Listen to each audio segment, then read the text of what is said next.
Dalam hal secara umum, lafaz ta'awudz yaitu a'udzu billahi minasyaitonir rajim, yang berarti aku berlindung kepada Allah dari setan yang terkutuk. Dari lafaz tersebut muncullah 5 pemaknaan. Hal yang pertama, ya, a'udzu di sini adalah aku memohon perlindungan. Nah, maka hal yang pertama harus dipahami akunya dulu. Aku sebagai al-musta'idz, yaitu si pemohon atau si peminta perlindungan. Kenali dulu akunya. Jangan ke Allahnya, ke hukumnya, ke setannya, ke rajamnya, jangan. Kenali dulu akunya, siapa akunya. Kan begitu? Ya, akunya ini mau ngapain? Akunya ini siapa? Akunya ini harus bagaimana? Gitu loh. Ya. Setidaknya dimaknai aku mau minta perlindungan berarti dengan keniatan ingin dilindungi. Maka jika ingin dilindungi kan tidak bisa melindungi diri sendiri. Yang namanya ingin dilindungi berarti harus adanya pelindung. Maka tugas kita adalah mencari pelindung. Kan begitu? Atau mendapatkan pelindung. Ya, ketika kita ingin dilindungi, maka selayaknya sepatutnya kita nurut kepada yang akan memberikan perlindungan. Ya, dan itu bukan kepada sosoknya, tapi kepada pelajaran, pendidikan, dan bimbingan. Sekalipun kepada guru, seberapa sering sih guru memberikan perlindungan? Apakah setiap waktu? Kan tidak juga kan? Benar. Guru hanya mampu memberikan perlindungan mungkin di saat apa? Bersama mungkin. Di saat di rumahnya atau saat di majelis, kan begitu. Bertanggung jawab. Ketika Anda pulang bagaimana? Ketika Anda di rumah bagaimana? Ketika Anda melaksanakan pelajaran di luaran bagaimana? Maka mutlak yang memberikan perlindungan adalah apa? Hasil dari itu pembelajaran. Ya. Jadi aku sebagai al-musta'id yaitu si pemohon perlindungan, kenali dulu dirinya. Maka tiada lain adalah kita harus siap dalam hal menerima pelajaran, pendidikan, dan bimbingan. Hal yang kedua, setelah kita mengenali aku sebagai yang meminta pertolongan, maka kita menuju kepada Allah, yaitu sebagai al-musta'adzu bih, yaitu sang pemberi perlindungan. Kenapa langsung menuju kepada Allah? Karena tidak ada yang lebih mampu memberikan perlindungan, ya, terkecuali Allah. Kan begitu? Benar. Sekalipun guru, ya, gurunya sendiri ya adalah apa? Manusia yang makhluknya Allah, yang disampaikan oleh guru juga adalah hukumnya, yaitu juga kepunyaan Allah. Kan begitu? Segala manfaat dan mudorotnya tetap itu juga kepunyaan Allah. Maka dalam hal kita diperkenankan untuk berfasta'id billah atau a'udzu billah, ya, kepada Allah, berarti ini kepada yang tertinggi, ya, yang mempunyai segala macam keagungan. Kemudian dimaknai minas syaitonir rajim, yaitu setan terkutuk, ya, yaitu sebagai al-musta'adzu minhu, yaitu yang hendak kita jauhi. Ya, yang hendak kita jauhi adalah setan, dan kita memaknai bahwa setan itu adalah sifat. Awas loh, setan itu adalah sifat.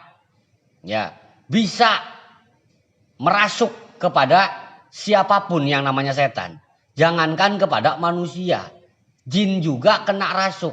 Jangankan jin, kan begitu.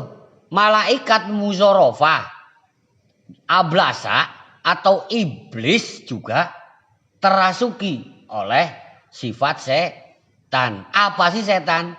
Setan itu dari kata saton yang berarti menjauhkan dari perkara kebaikan, menjauhkan dari rahmatnya Allah. Sehingga yang dekat adalah rajam. Rajamnya berkelanjutan, sudah ditetapkan rajamnya disebut dengan laknat. Ya. Juga setan dimaknai sebagai segala sesuatu perkara yang jelek atau perkara yang batil.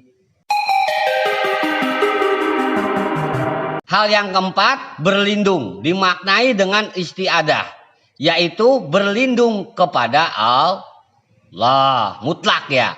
Yang namanya isti'adah memohon meminta perlindungan kepada Allah.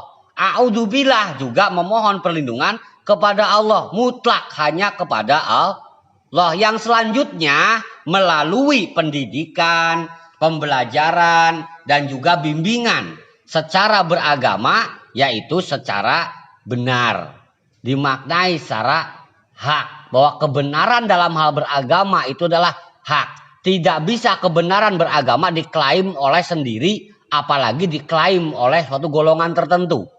Ya, yang namanya kebenaran kepunyaan Allah adalah hak milik semua makhluk. Kan begitu? Sudah dicontohkan 1 tambah 1 2. Mau orang Kristen, orang Islam, orang Hindu, orang Buddha, ya bahkan film kartun kucing kan sih 1 tambah 1 2. Karena itu mutlak kebenaran yang hak. Nggak bisa gara-gara kafir, oh saya mah kafir, saya mah 1 tambah 1 3 aja. Ih si Rae ngaco, kan mohon. Ya, maka kebenaran kepunyaan Allah secara hak adalah mutlak milik semua makhluk, kepunyaan Allah untuk makhluk. Juga dalam hal beragama. Ya. Jadi berlindung kepada Allah melalui pendidikan pembelajaran dan juga bimbingan beragama secara benar, yang justru kebenaran tersebut, sesuatu yang hakiki tersebut adalah merupakan bersumber dari hukum-hukumnya Allah Subhanahu wa ta'ala. Hukum-hukumnya Allah yang bagaimana sih? Kan begitu. Ya, berkaitan dengan hukum agama, kita sebagai Ahlus Sunnah wal Jamaah mengadopsi 4 jenis hukum, yaitu Al-Qur'an, As-Sunnah, Ijma dan juga Qiyas. Itu 4 hukum ya, yang nggak bisa ditinggalkan. Nah, sebagaimana kita dalam hal memaknai Al-Qur'an, Sunnah, Ijma, Qiyas. Bisa nggak nih? 30 juz Quran hafal, gitu loh. 1000 kitab sunnah hafal, bisa. Seluruh ijma qiyas kita hafal, bisa. Kan nggak bisa. Jadi sangat nggak mungkin kita meminta perlindungan secara pribadi. Ya Allah lindungi aku ya Allah. Ya, a'udzubillah ya Allah, nggak bisa.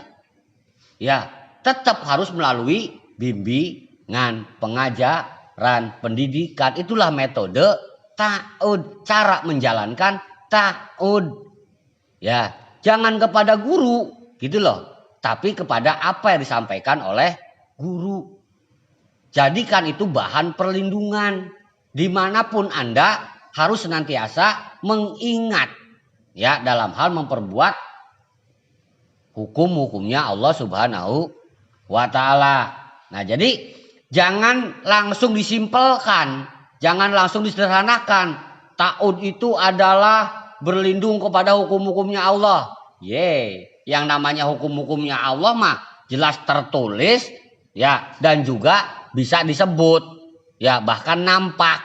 Kan begitu? Segala sesuatu yang nampak, yang bisa ditulis, yang disebut, yang bernama, ya hati-hati, itu mah makhluk. Dan tidak diperkenankan berlindung kepada makhluk. Ya, tetap berlindung kepada Allah. Nah, nantinya dimaknai melalui apa?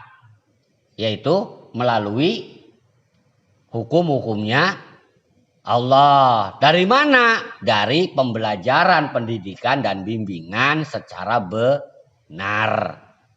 Awas ya. Jadi kita pemaknanya lebih komplit. Ya. tapi tidak menyalahkan pemaknaan secara umum. Ya, benar. Ya, berlindung kepada Allah melalui hukum-hukumnya Allah. Tapi kita lengkapi bahwa hukumnya Allah itu adalah Al-Qur'an, ya, As-Sunnah, Ijma dan juga Qiyas. Ya. Kemudian masuk kepada yang kelima, yaitu tujuan memohon perlindungan.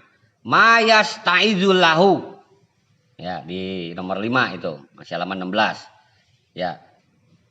Ngapain kan begitu? Mau ngapain kitanya memohon perlindungan? Tiada lain adalah agar sampai kepada kita keselamatan dan kemuliaan dari dunia sampai akhirat. Itu intinya. Ya, dari bimbingan Al-Qur'an, dari bimbingan hadis, dari bimbingan ijma dan juga qiyas, dari keteladanan-keteladanan, dari pemahaman-pemahaman para guru, ya, tetap kita ambil saripatinya, ambil intinya, yaitu untuk dijadikan pembekalan sebagai bahan perlindungan. Jika langsung berlindung kepada hukum-hukumnya Allah, emang mau kemana-mana mau bawa hukumnya Allah? Hah? Kalaupun harus 4 kitab, Quran, hadis, ijma, qiyas misalkan, mau dibawa gitu, tiap berdebat buka kitab gitu, kan repot ya. Maka dimaknai cukup dengan hikmahnya saja. Hikmah juga harus berdasar hukum. Awas nih, sebab hikmah dari hukum. Nggak bisa hikmah tanpa hukum. Ya, kita jangan padu ramai saja. Ini ilmu hikmah, belajar hikmah. Sementara hukumnya nggak tahu, berarti Anda ngaco. Sama halnya membangun rumah tanpa pondasi. Mau ngapain? Iya, mau kena angin terbang. Mau kena banjir kentir. Ya, mau kena gempa rubuh. Ya begitulah. Ya, karena membangun tanpa dasar yang kuat.